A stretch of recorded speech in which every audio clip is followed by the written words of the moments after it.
O Vale dos Reis sussurrava segredos por séculos. Era 1922. Howard Carter, um arqueólogo determinado, estava cativado pelo mistério de um faraó esquecido. Tutankhamon, um rei menino, havia se perdido na história. Anos de busca não resultaram em nada. Um trabalhador tropeçou em um degrau. A emoção percorreu a equipe enquanto eles tiravam a areia. Seria esse o lugar? Uma escadaria escondida levando ao desconhecido? Finalmente, eles estavam diante de uma porta lacrada. Selos antigos, intocados por milênios, marcavam a entrada. Esta não era uma tumba comum.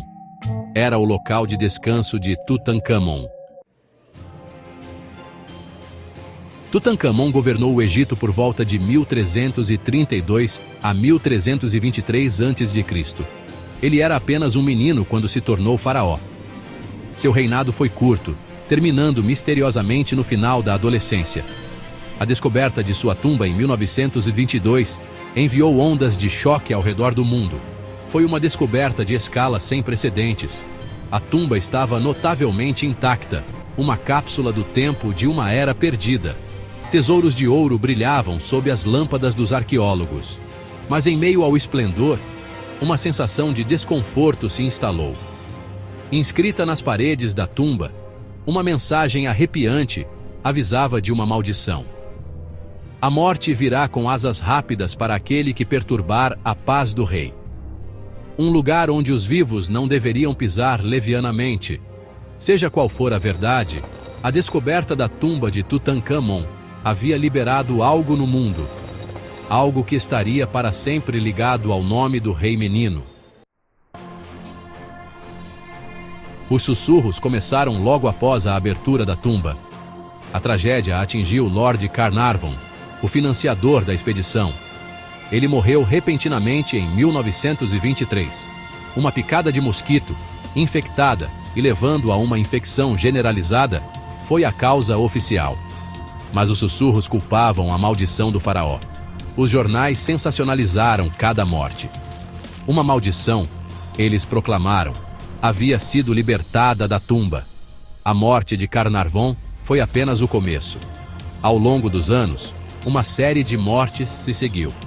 Pessoas ligadas à escavação da tumba, ou aquelas que haviam visitado o local, tiveram mortes prematuras. Algumas morreram de doenças estranhas, outras em acidentes bizarros.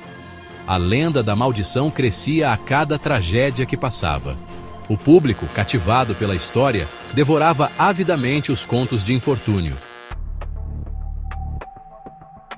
Seria uma maldição? Ou poderia haver outra explicação? Os cientistas exploraram várias teorias para explicar os eventos.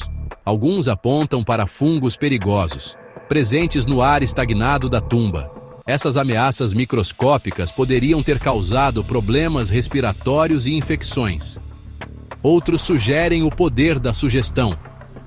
O aviso sinistro da inscrição pode ter afetado a mente daqueles que entraram na tumba, levando-os a acreditar que estavam amaldiçoados.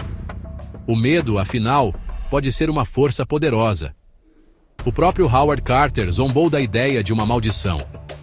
Ele viveu por muitos anos após a descoberta da tumba, morrendo em 1939. Mas mesmo sua sobrevivência não reprimiu os rumores. A lenda da maldição de Tutankhamon ganhou vida própria. Uma história arrepiante passada de geração em geração. A verdade, como sempre, provavelmente está em algum lugar entre a superstição e a explicação científica. Mas uma coisa é certa: a maldição de Tutankhamon continua a nos fascinar. Um lembrete de que alguns mistérios podem nunca ser totalmente